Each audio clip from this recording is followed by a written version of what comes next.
A single moment can feel like infinity when you're caught in the middle of a life-changing choice.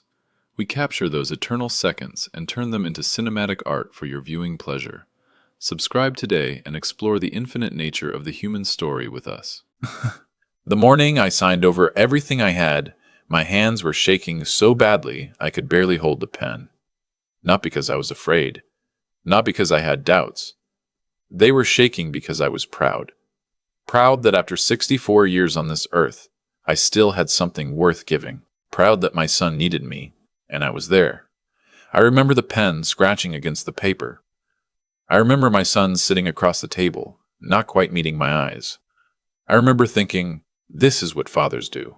This is the whole point. I did not know that in 11 days, I would be sitting alone in a motel room with one suitcase and $43 in my wallet, wondering if any of it had been real. Let me start from the beginning. My name is Gerald. I spent 31 years working for a logistics company in Columbus, Ohio. Nothing glamorous, nothing that made the news. I drove routes, managed a small warehouse team, saved carefully, lived quietly. My wife Eleanor passed 8 years ago from pancreatic cancer. We had one son together. His name is Derek. He was 36 when all of this happened, and I had spent most of those 36 years believing he was the best thing I had ever done. After Eleanor died, Derek was all I had left. And I told myself that was enough. I told myself a lot of things back then. Derek had always been ambitious in the way that made me nervous. The kind of ambition that moved faster than patience. He dropped out of college his sophomore year to start a tech resale business. It failed. He got into real estate wholesaling. That failed too, but more expensively. By the time he was 30, he had burned through 2 business partners and a small inheritance from Eleanor's side of the family. But he was charming. God, he was charming. Every time something collapsed, he would call me, and within 20 minutes I would find myself believing that the next thing was different. That this time he had figured something out. The next thing was a warehouse distribution startup. His word, not mine. He had a partner, a man named Phil, who had actual industry experience. Actual contacts. Derek called me in February, excited in a way I had not heard in years. He said they had a contract lined up with a regional grocery chain. He said they just needed capital to secure the warehouse lease and the first equipment order. He said it was $60,000, and he said he had already put in 40 from his own savings. He had not put in 40 from his savings. I found that out much later, but that February afternoon, I believed him. I said I would think about it. I went home, sat at the kitchen table where Eleanor and I used to do our finances together, and I looked at the numbers.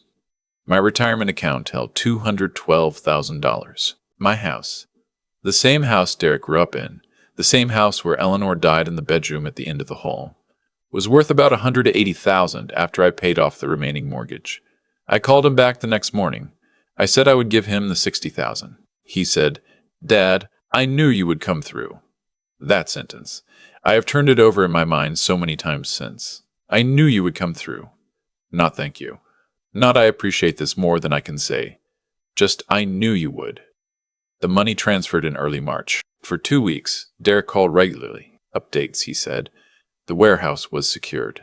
The equipment was ordered. The grocery chain contract was being finalized. He sounded like a man building something real. And I let myself feel the thing I had been waiting years to feel. That maybe this time it was going to work. That maybe my son was going to be okay. Then the calls slowed down. 1 a week. Then 1 every 10 days. Then a voicemail I did not realize until later was the last one. Breezy, quick, saying things were moving along, not to worry. In April, Phil called me. I had only met Phil once, briefly at a lunch Derek arranged when the partnership began. He seemed straightforward, careful with his words. I had liked him, though Derek had always spoken about him with a slight edge, as if Phil's caution was a personal affront. Phil's voice on the phone was calm but tight, the way people sound when they are trying not to alarm you while alarming you. He said he needed me to know something. He said the grocery chain contract had fallen through 6 weeks ago. He said Derek had not told him either, not directly. Phil had found out, because a contact at the chain reached out to him personally. He said Derek had taken out a secondary loan against the equipment they had just purchased, using the company's assets as collateral, without telling Phil. He said Derek had been withdrawing cash from the business account in increments small enough not to trigger automatic alerts. I sat very still while Phil talked. I remember looking at the kitchen window and thinking about Eleanor's garden outside, how she used to grow tomatoes along the back fence. I asked Phil why he was telling me. He said, "Because I think you need to know what your money actually went toward, and because I think you're about to be asked for more." He was right on both counts. Derek called me 3 days later. He was warm, relaxed, the way he always was when he wanted something. He said there had been some setbacks. He minimized it, nothing Phil had described, and that the business just needed a bridge to get to the next contract. He said he needed me to liquidate the retirement account. All of it. I said nothing for a long moment. He said, "Dad, I need you on this. You're the only one I can count on." I thought about what Phil had told me. I thought about the withdrawals, the hidden loan. I thought about Eleanor and about what she would have said in that moment. And I knew what she would have said because she had said versions of it for years. She loved Derek completely, but she saw him more clearly than I did. She used to tell me, "Gerald, loving someone and enabling them are not the same thing." But then Derek said something that broke through all of it. He said his landlord was threatening to evict him and his girlfriend from their apartment. He said he had a daughter now, a little girl, 8 months old, my granddaughter, whom I had met twice. He said they would have nowhere to go. I caved. God help me, I caved. Looking back now, I can see exactly how he constructed that conversation. The business was the setup. The apartment was the urgency. The baby, my granddaughter, was the weapon. He knew it would reach me and he aimed for it directly. I said I would not liquidate the retirement account, but I would sell the house. Derek's tone shifted for just a half second. Something tighter, something I should have heard. And then he was warm again. He said that would mean so much.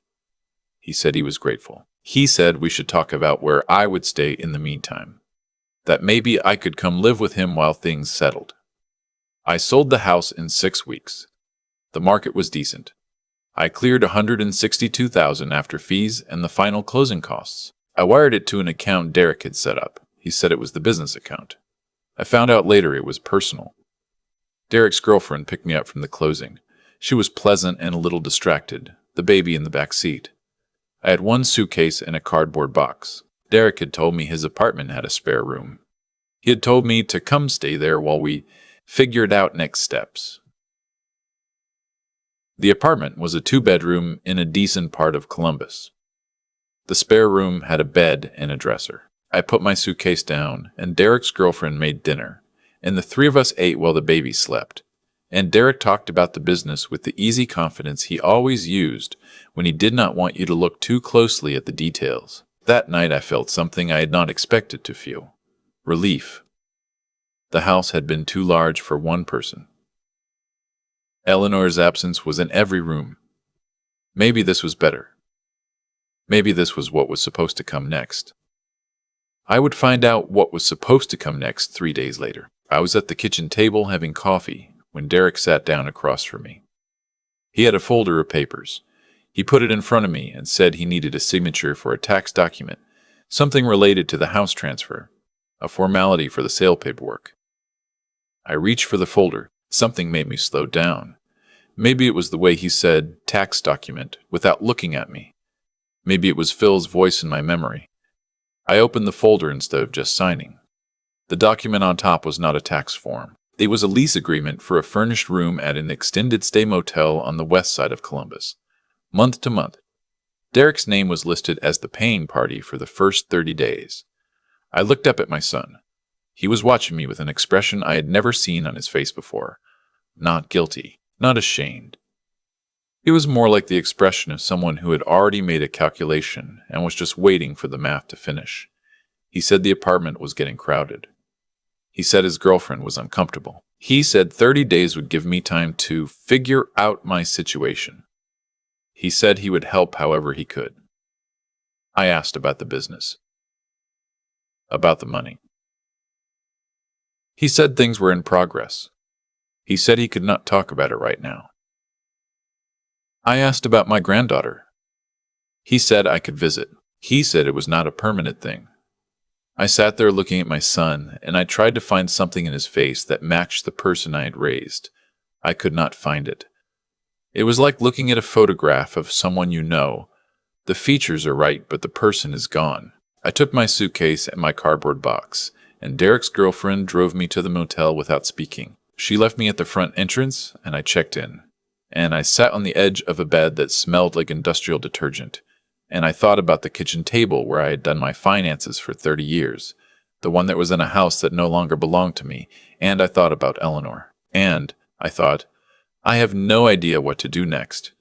I had $43 in my wallet. My retirement account was still intact. I had stopped short of liquidating it, and that turned out to be the only thing that saved me. But access to those funds took time, and I was 64 years old in a motel with one suitcase. I called Phil. I do not know exactly why. Maybe because he had warned me. Maybe because he was the only person who had told me the truth in the past 3 months. The phone rang 4 times, and I was about to hang up when he answered. I told him where I was. I told him what had happened.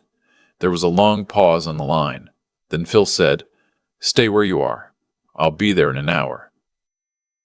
Phil was 58, a compact man with reading glasses he was always losing and finding. His wife had died of a stroke 5 years earlier. He had 2 adult daughters who called him every Sunday. He ran a small logistics consulting firm out of an office on the east side of town. He was, in ways I was only beginning to understand, almost exactly the kind of person I was. He came to the motel with coffee and a bag from a diner nearby, and he sat in the one chair while I sat on the bed, and he told me what he knew. After the grocery chain contract fell through, Derek had spent several weeks trying to secure a replacement. When he could not, instead of telling Phil or restructuring the business, he had begun methodically converting company assets into personal cash. The secondary loan against the equipment. Withdrawals from the business account. He had also, Phil believed, misrepresented the business's status to investors in a way that might constitute fraud. The money from my house, $162,000, had gone partially into Derek's personal account and partially toward paying down debts he had accumulated separately, debts Phil had not known existed. I asked Phil if there was any legal recourse. He said he had already spoken to an attorney. He said there might be, but it depended on documentation, paper trails, the specifics of how the transfers were structured. He said if I was willing, I should talk to the same attorney. I was willing. The attorney's name was Margaret, a woman in her late 40s with a precise way of speaking that made me feel, for the first time in weeks, like something solid was under my feet. She reviewed what I gave her, the wire transfer records, the original conversation where Derek had described the purpose of the funds, a series of text messages I had saved without quite knowing why. She reviewed Phil's documentation of the unauthorized withdrawals and the hidden loan. She said the house sale itself was legal. I had signed voluntarily. The funds had transferred correctly. But she said the misrepresentation of how those funds would be used, combined with Derek's concealment of the business's actual status, potentially constituted wire fraud. She said the unauthorized business account withdrawals and the hidden equipment loan exposed Derek to civil liability at minimum, criminal exposure at maximum.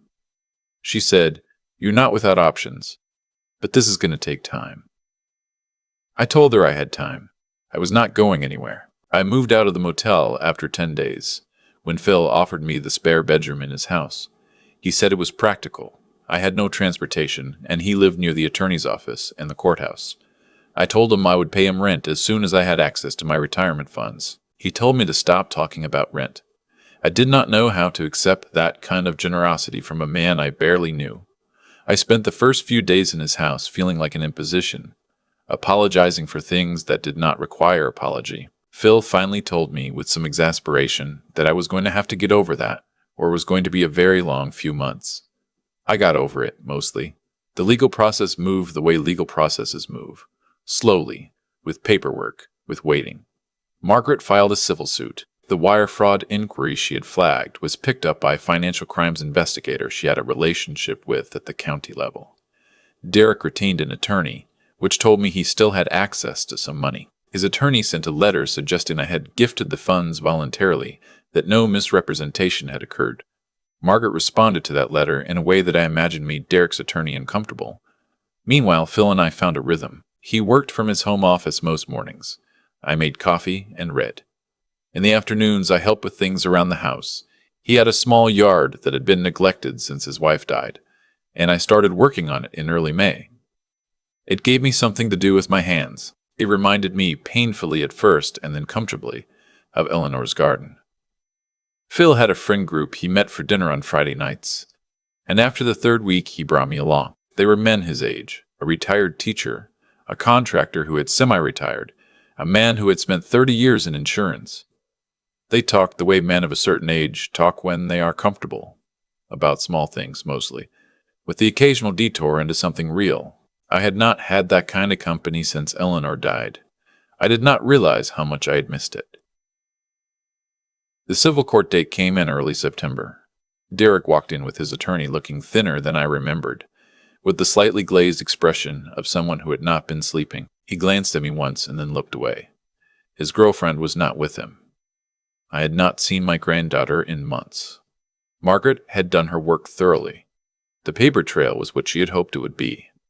Derek had been less careful than he believed. The documentation of the business account withdrawals, the hidden equipment loan, the texts in which he had described the business as on track and contract confirmed in the same weeks the grocery chain was already backing out.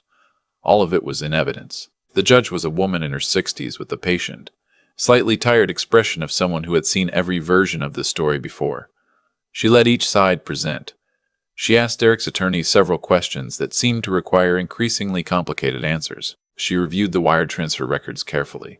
When she spoke, she did not raise her voice or make a speech. She simply said that the preponderance of evidence indicated that the funds I had transferred had been solicited under materially false pretenses, that Derek had knowingly misrepresented the business's status at the time he requested the money, and that the financial harm I had suffered was directly traceable to that misrepresentation. She ordered full restitution, $162,000, plus the $60,000 from March, plus fees. She also referred the case findings to the county prosecutor's office regarding the wire fraud and unauthorized loan matters. Derek's attorney was already leaning toward him, talking quietly.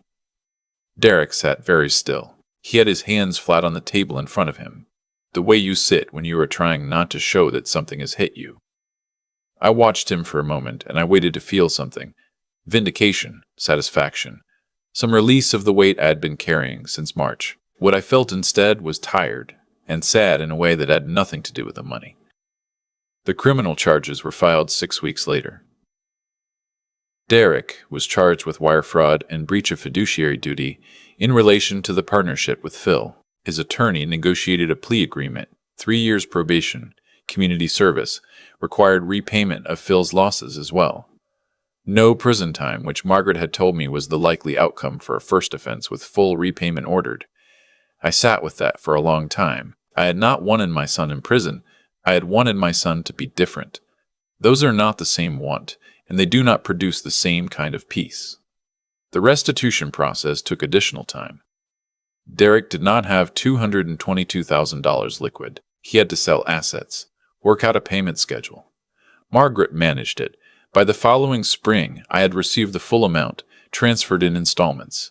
I bought a house again, smaller than the one I had sold, in a neighborhood I liked, 10 minutes from Phil's place, 3 bedrooms, a yard with actual potential, a kitchen with a window over the sink the way Eleanor always wanted. I put it together slowly, the way you do when you have time and no one to please but yourself. Phil helped me move in.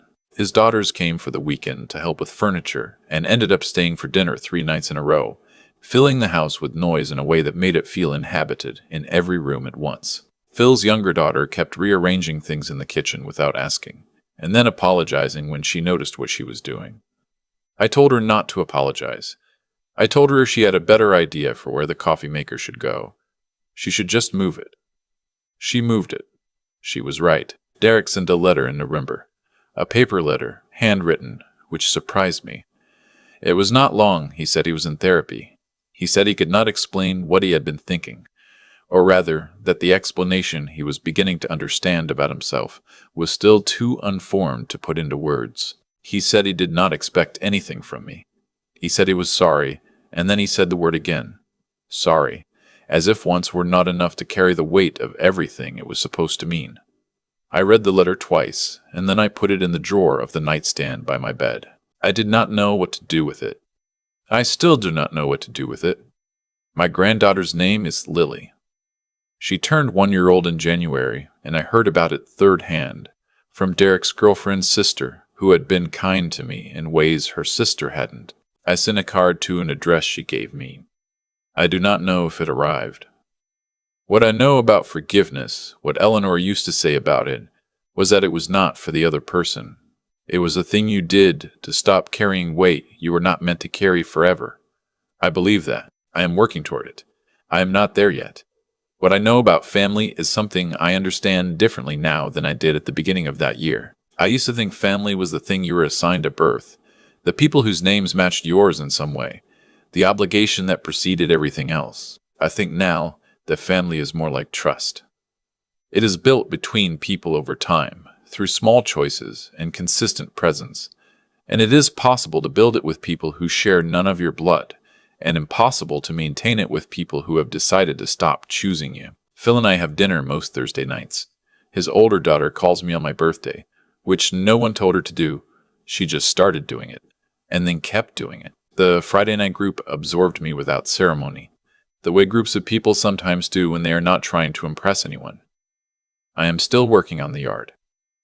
The tomatoes along the back fence are coming in this year, slow and imperfect and exactly right. I think about Eleanor often. I think about the 31 years in the warehouse, the careful saving, the life we built together in rooms that no longer belong to me. I think about the pen shaking in my hand at the signing table, and the pride I felt, which was real even if everything around it was false. I do not regret loving my son. I do not think love was the mistake. The mistake was somewhere in the distance between loving someone and seeing them clearly, and I have spent this past year learning that those two things do not have to be in opposition, that it is possible to love a person and still require the truth from them, and still walk away when they cannot give it. I am 65 now. I wake up in the morning in a house that is mine, in a neighborhood that I chose, and I make coffee in the kitchen by the window. And some mornings Phil's car is already in the driveway because he comes early on the days we plan to work in the yard, and I hear his key in the side door, and his voice calling out to say he stopped for donuts. Did I want one? I always want one. That is not nothing. After everything, after the pen in the motel and the $43 and the long months of waiting for something that looked like justice. That small, ordinary morning, the coffee and the donuts and the voice through the door, is the thing I keep coming back to. It turns out that was what I was building toward all along. I just did not know it yet. And if you are watching this and you have given everything to someone who took it and left, I want you to hear this. What they took was not the whole of you. The whole of you is still there. It is waiting in whatever comes next, in the people you have not met yet, in the yard you have not planted yet, in the morning that is still ahead of you that will feel, against all expectation, like coming home. You are not alone in this, and it is not too late.